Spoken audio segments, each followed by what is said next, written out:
That's in consideration at the moment, because in this particular part of the world there's something called the Intertropical Convergence Zone, ITCZ, they love their acronyms, where basically the weather of the northern hemisphere clashes with the weather of the southern hemisphere.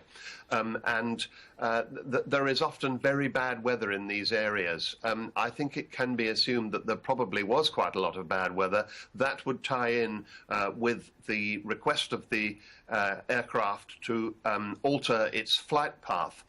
They would have seen thunderclouds on their weather radar, perhaps, and decided to try and go round them. There's also been some report of them trying to increase altitude.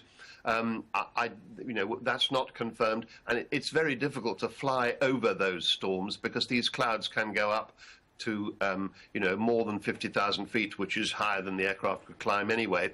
And they do have a lot of very severe turbulence in them. It's not unknown for aircraft to have been broken up by these kind of clouds, so that's why you try and avoid them.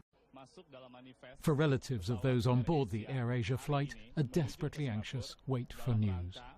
Here at Juanda Airport, Surabaya, relatives and friends checking the passenger list as the hours passed after the last contact from the plane just over 40 minutes into its flight towards Singapore.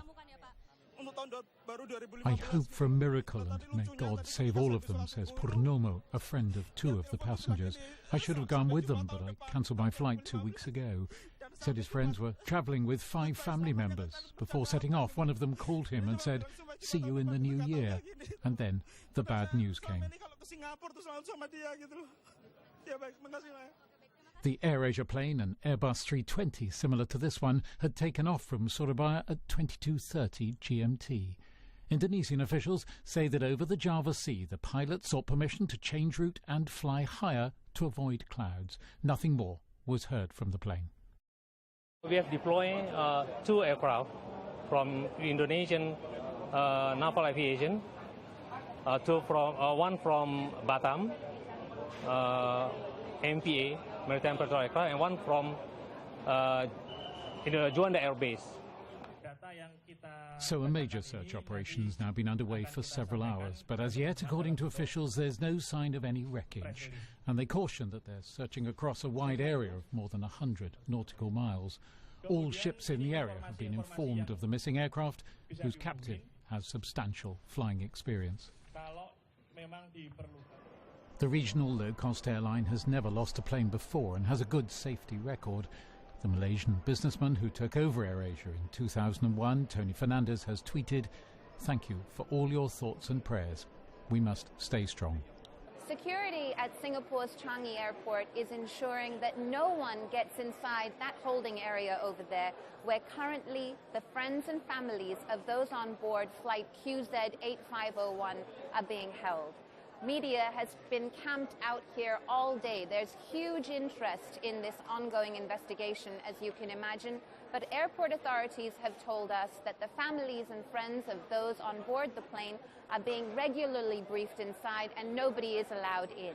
Here's what we do know at this stage. The airplane lost contact with air traffic control authorities in Indonesia around 42 minutes into its flight from Surabaya to Singapore. There were 155 people on board. Most of them are Indonesian citizens. What we do know as well is that the Indonesian search and rescue teams have dispatched ships into the area of the Java Sea. That's where it's thought the plane was when it lost contact with air traffic control authorities in Jakarta.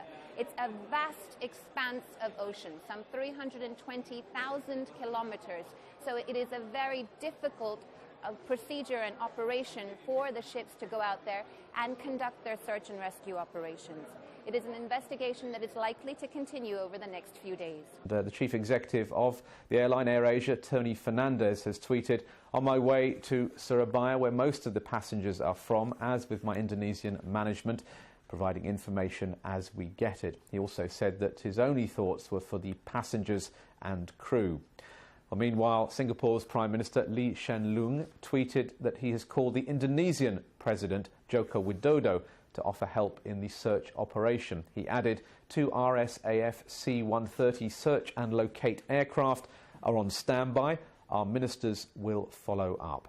And the Malaysian Prime Minister Najib Razak tweeted, "Very sad to hear that AirAsia Indonesia QZ8501 is missing. My thoughts